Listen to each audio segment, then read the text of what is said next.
ദയവായി channel subscribe ചെയ്യുക, തുടർന്ന് വരുന്ന ബെൽ ബട്ടൺ എനേബിൾ ചെയ്യുക.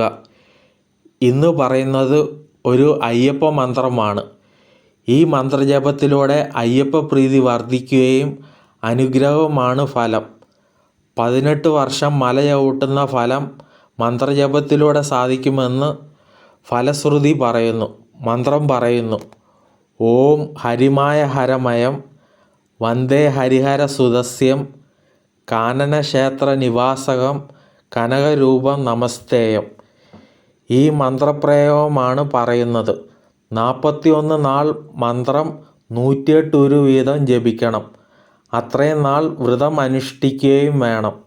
സ്ത്രീകളും കുട്ടികളും ഈ മന്ത്രജപം ചെയ്യാൻ പാടില്ല. പകൽ മാത്രമേ ജപം ചെയ്യാവൂ. കുളിച്ച് ശുദ്ധിയോടെ അയ്യപ്പ മന്ത്രം ജപിക്കാവൂ. 41 നാൾ ഈ മന്ത്രം ജപിച്ച് പൂർത്തിയാക്കിയാൽ 18 വർഷം മല ചവിട്ടുന്ന ഫലമാണ് പറയുന്നത്. ജീവിത ആഗ്രഹ പൂർത്തീകരണങ്ങൾക്ക് ഇത് ഉപയോഗിക്കാം. എന്നാൽ വശ്യപ്രയോഗം, ശത്രുനാശം തുടങ്ങിയവയ്ക്ക് ഒന്നും മന്ത്രസിദ്ധി ഉപയോഗിക്കരുത്.